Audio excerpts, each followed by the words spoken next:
Hello students, welcome to online classes. बेटा 11th physics unit first physical world and measurement में आज हम topic पढ़ने वाले हैं मेजरमेंट ऑफ लेंथ। लेंथ इसे आप distance, displacement, path length, width, height, radius, thickness, diameter etcetera बोल सकते हैं। तो बेटा आज हमें एक फिजिकल क्वांटिटी जो कि फंडामेंटल है लेंथ, उसकी मेजरमेंट पढ़ने वाला है और जो वेरियस मेथड्स होंगे लेंथ की मेजरमेंट में वो हम पढ़ेंगे। तो बेटा कोई भी फिजिकल क्वांटिटी है उसकी मेजरमेंट के लिए दो मेथड यूज करते हैं, methods of measurement of length. तो बेटा लेंथ फिजिकल क्वांटिटी उसको मेजरमेंट करने के लिए जो फर्स्ट मेथड होगा दैट इज डायरेक्ट मेथड, और सेकंड जो मेथड होगा वो इसका अपोजिट यानी कि इनडायरेक्ट मेथड। अब डायरेक्ट मेथड और ये इनडायरेक्ट मेथड है क्या, ये समझेंगे बेटा। डायरेक्ट मेथड में हम फिजिकली इन्हीं दो पॉइंट पर अवेलेबल होते हैं। फॉर एग्जांपल ये टाउन ए है बेटा और ये टाउन बी है। टाउन ए और बी, इन दोनों टाउन के बीच की डिस्टेंस यानी कि लेंथ की मेजरमेंट के लिए हमें एक मीटर स्केल चाहिए। उस मीटर स्केल के एक एंड को हम यहाँ फिक्स कर देंगे और दूसरे एंड के साथ हम यहाँ जाएंगे इस टाउन बी पर। जो डिस्टेंस होगी फॉर एग्जांपल ये टाउन जो मीटर स्केल पर यहाँ जो वैल्यू है वो है 100 metre. So town A and town B इनके बीच की जो डिस्टेंस होगी वो 100 मीटर, 1000 मीटर, जो भी वैल्यू होगी इस तरह की एक वैल्यू आएगी। तो आप देख सकते हैं कि हम दोनों फिजिकली ए और बी दोनों ही पॉइंट पर अवेलेबल है। इसमें हमने फिजिकली मेजरमेंट की है, तो ये मेथड होगा डायरेक्ट मेथड। अब इनडायरेक्ट मेथड का एक एग्जांपल लिया जाए। फॉर एग्जांपल हम बेटा अर्थ और मून इन दोनों के बीच की डिस्टेंस मेजर करना चाहते हैं, तो हम अर्थ के सेंटर से फिजिकली मून के सेंटर पर हमें जाना होगा, जो कि प्रैक्टिकली इम्पॉसिबल है। ऐसा इतना बड़ा स्केल ही पॉसिबल नहीं होगा बेटा जिससे हम डायरेक्ट मेजरमेंट करें। तो यहाँ में कोई मेथड ऐसा देखना होगा जिससे इनडायरेक्ट हम वहां ना जाएं और दूर से ही हम मेजरमेंट कर ले, यानी कि कोई ना कोई फॉर्मूला ऐसा हो, कोई ना कोई कैलकुलेशन हो ऐसी जो जिसमें वैल्यू पुट करके अननोन क्वांटिटी की और नॉन क्वांटिटी हमें मिल जाए। तो वो जो मेथड होगा वो इनडायरेक्ट मेथड होगा। इनडायरेक्ट मेथड में बेसिकली जो आप फॉर्मूला यूज करेंगे वो मैं यहां लिख देता हूं। जैसे कि फॉर्मूला होता है distance x equal to velocity into time.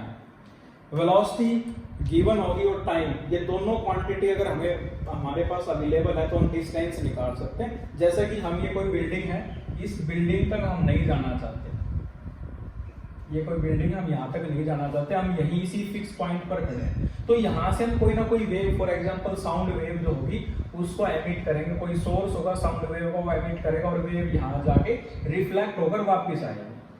तो रिफ्लेक्ट होकर साउंड की स्पीड हमें पता है जो कि 332 मीटर पर सेकंड है।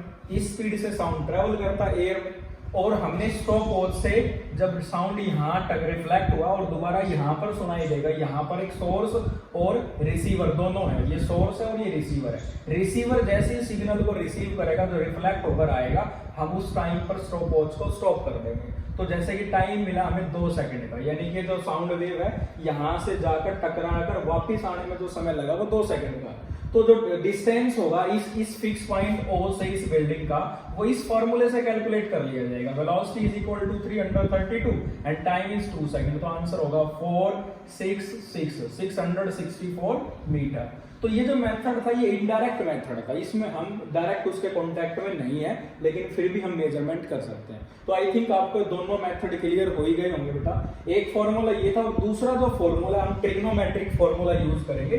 फॉर एग्जांपल ये कोई बेटा टावर या कोई चिमनी है जिसकी हाइट हम पता लगाना चाहते हैं, और इस टावर पे बेटा हमारे पास कोई सीढ़ी नहीं है जिससे हम टावर के यहाँ इस फाइनल पॉइंट तक पहुंच सके। तो मेजरमेंट ऐसे वर्टिकली पॉसिबल नहीं है, तो इसके लिए हम ट्रिग्नोमेट्रिक मेथड का यूज कर सकते हैं। हम इस पॉइंट से और यहाँ इस पॉइंट के बीच की डिस्टेंस जो कि हॉरिजॉन्टल है उससे मेजर कर लेंगे। For example a metre. अब बेटा यहाँ से हमारे पास इस जो टावर का या जो चिमनी है इसका एंड पॉइंट्स का जो एंगल होगा उस एंगल को हम मेजर कर लेंगे। से एंगल इज 45 डिग्री। एंगल हमने मेजर किया, ये 45 डिग्री है। तो एंगल इजीली मेजर किया जा सकता है बेटा। अब आप देख सकते हैं जो ट्रायंगल होगी ये राइट एंगल ट्रायंगल, और राइट एंगल ट्रायंगल में आप देखो आपके पास बेस है और परपेंडिकुलर आपको निकालना है। परपेंडिकुलर और बेस ये इक्वल होते हैं टेंजेंट थीटा के। Tangent theta equal to P by B, यहां से tangent 45 degree equal to P over A, and we know tangent 45 equal to 1, so perpendicular equal to A, यानी कि बेस के इक्वल होगा, ए मीटर उसकी लेंथ होगी। तो इस ये जो मेथड था ट्रिग्नोमेट्रिक मेथड, इन्हें हम काफी डिटेल में पढ़ेंगे। ये तो मैंने अभी आपको एग्जांपल दिया है कि इनडायरेक्ट मेथड क्या है और डायरेक्ट मेथड क्या है। अब बेटा इसमें आगे चलते हैं। मेजरमेंट ऑफ लेंथ में ही जब आप लेंथ की मेजरमेंट करते हैं, चाहे आप मेथड कोई भी यूज कर रहे हो, चाहे आप डायरेक्ट मेथड यूज कर रहे हो बेटा या इनडायरेक्ट मेथड यूज कर रहे हो, हमारे पास एक कॉमन प्रॉब्लम होती है, वो है कि आपको लेंथ कितनी मेजर करनी है, यानी कि आप जो मेजरमेंट कर रहे हैं वो स्मॉल लेंथ के लिए कर रहे हैं या लार्ज के लिए कर रहे हैं। तो बेटा आज हम पढ़ने वाले हैं स्मॉल और लार्ज दोनों को ही। तो बेटा मेजरमेंट ऑफ लार्ज लेंथ और मेजरमेंट ऑफ स्मॉल लेंथ, इन दोनों की मेजरमेंट पढ़ेंगे। पहले डायरेक्ट मेथड की बात कर ले। अगर किन्हीं भी दो फिक्स पॉइंट के बीच की डिस्टेंस आपको निकालनी है तो उसके लिए आपको एक डिवाइस चाहिए, एक इंस्ट्रूमेंट चाहिए, वो है मीटर स्केल। मीटर स्केल, कोई भी स्केल है बेटा आपके पास जिसे हम मीटर स्केल बोलते हैं, वो metre scale minimum value measure कर सकता है 1 मिलीमीटर की। आप देखेंगे उसका जो दो स्मॉल जो वैल्यू होगी मीटर स्केल, जो 1 मीटर लंबाई का जो स्केल होता है उसकी स्मॉल वैल्यू जो होगी वो 1 मिलीमीटर की होगी। मिलीमीटर यानी कि 10⁻³ मीटर।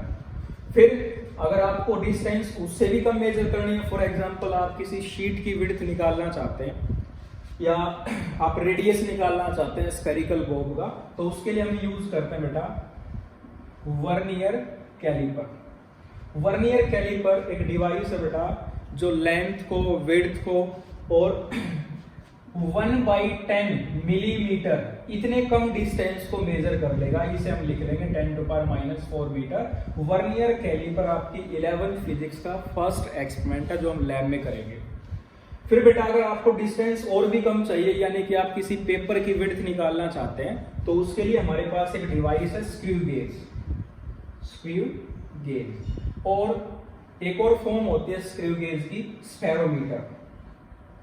स्फेरोमीटर किसी वायर के डायमीटर, रेडियस को आप स्क्रू गेज की हेल्प से मेजर कर सकते हैं। स्फेरोमीटर भी यही काम करता है बेटा।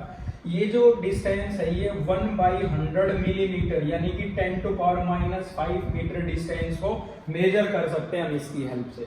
तो बेटा ये कुछ डिस्टेंस है, यानी कि डायरेक्ट मेथड में metre scale, vernier calliper, screw gauge use करते हैं और ये इनकी कम से कम वैल्यू है जो मेजर कर सकते हैं। इसी को लीस्ट काउंट कहते हैं। इस वैल्यू को लीस्ट काउंट बोलते हैं। लीस्ट काउंट होता है the minimum dimension which can be measured by a measuring instrument. ये डिवाइसेस आपको लैब में दिखाए जाएंगे बेटा।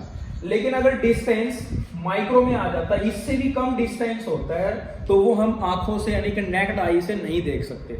ऐसे डिस्टेंस की मेजरमेंट करने के लिए हमें इनडायरेक्ट मेथड हमारे लिए नेसेसरी है कि हमें यूज करने ही पड़ेंगे।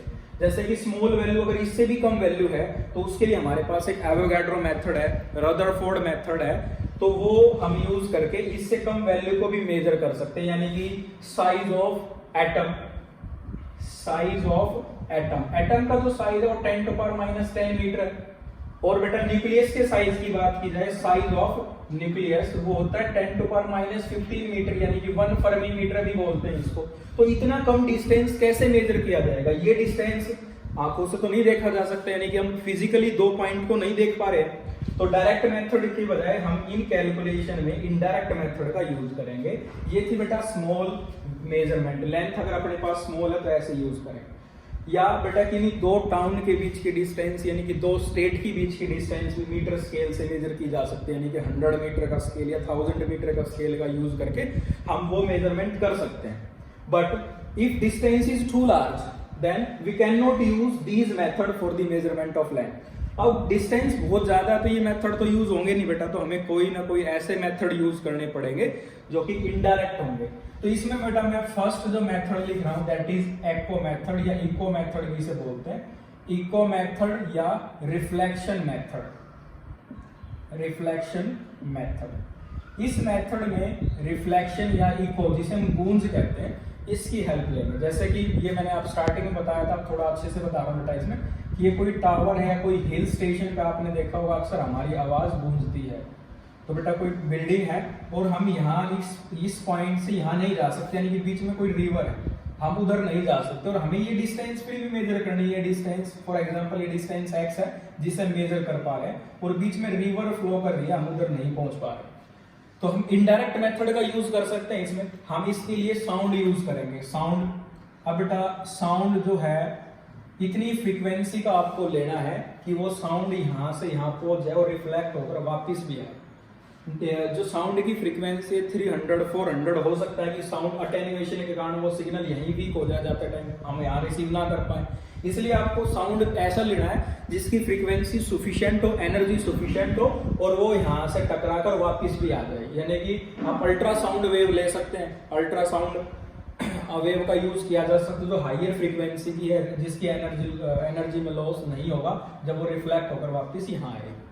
तो जो साउंड है उसकी स्पीड v हमें पता है और जो टाइम है यहां से यहां साउंड के जाने में और वापस आने में जो समय लगेगा उसको हम नोट कर लेंगे। फॉर एग्जांपल साउंड डिस्टेंस कितना चलेगा बेटा, साउंड वेव, कोई भी वेव, साउंड वेव की बजाय आप कोई भी ऑर्डिनरी वेव ले सकते हैं जिसकी स्पीड आपको नोन है। स्टॉप वॉच से आप टाइम मेजर कर लेंगे। तो साउंड वेव यहां से यहां और वापस यहां, टोटल डिस्टेंस चली बेटा sound wave x + x equal to velocity of sound into time. 2x equal to v into t and x equal to v into t by 2। आप easily x की वैल्यू फाइंड आउट कर सकते हैं if we have the value of velocity of sound and time। ये दो observation, velocity और time की हमें दो सेपरेट ऑब्जर्वेशन करनी होगी बेटा, और जिससे आप x कैलकुलेट कर सकते हैं। ये फर्स्ट मेथड था, इको मेथड या मेथड ऑफ रिफ्लेक्शन इसे बोलते हैं। इसका हम यूज करके मेजरमेंट कर सकते हैं। इसी में बेटा फिर आगे है सेकंड मेथड, जिस मेथड को हम बोलते हैं सोनार मेथड। सोनार होता है बेटा sound navigation and ranging. Sound navigation and ranging, इसमें जैसे कि आपको पता लग रहा है कि साउंड वेव का यूज किया जाएगा और मैंने आपको बताया कि आप साउंड वेव के बजाय किसी भी वेव को यूज कर सकते हैं जिसकी वेलोसिटी आपको पता है और जो टाइम आप सफिशिएंटली मेजर कर सकते हैं किन्हीं दो इवेंट के बीच का। बट बेटा अगर हम लाइट वेव का यूज करेंगे, लाइट की स्पीड बहुत ज्यादा है, लाइट के जाने में और टकरा कर वापस आने में जो समय लगेगा वो बहुत स्मॉल होगा, उसको हम फिर मेजरमेंट नहीं कर सकते, इसलिए हमने साउंड का यूज किया। अब सोनार मेथड अक्सर डेप्थ ऑफ सी यानी कि समुद्र की गहराई को मापने में इसका यूज किया जाता है। कैसे होता है बेटा, जैसे कि ये कोई सी है, ये वाटर है और यहाँ कोई शिप है, ये शिप है। इस शिप से यहाँ हम साउंड वेव भेजते हैं, ऐसे साउंड वेव ऐसे चलेगी बेटा और साउंड वेव यहाँ से टकरा कर फिर वापस आएगी। जैसा कि मैंने बताया कि आपको साउंड वेव लेनी है वो इतनी सफिशिएंट एनर्जी वाली लेनी है कि वो टकराए और टकरा कर वापस भी आ जाए, उनकी एनर्जी में कोई लॉस ना हो। तो हम इसमें यूज करते हैं अल्ट्रासाउंड का, अल्ट्रासाउंड वेव। सोनोग्राफी में भी अल्ट्रासाउंड का यूज किया जाता है, जो मदर के वॉर्म में जो बेबी है उसकी मूवमेंट का पता लगाने के लिए हम अल्ट्रासाउंड का यूज करते हैं। तो उसी साउंड वेव का हम इसमें यूज कर सकते हैं सोनार में। इसमें भी वही है, जैसे डेप्थ जो है वो d है, साउंड कितना डिस्टेंस ट्रेवल किया बेटा d plus D equal to velocity into time, velocity sound wave की, और t टाइम है जो हम इजीली मेजर कर सकते हैं, and d equal to v into t by 2। ऐसे ही समुद्र की डेप्थ का पता लगाया जा सकता है।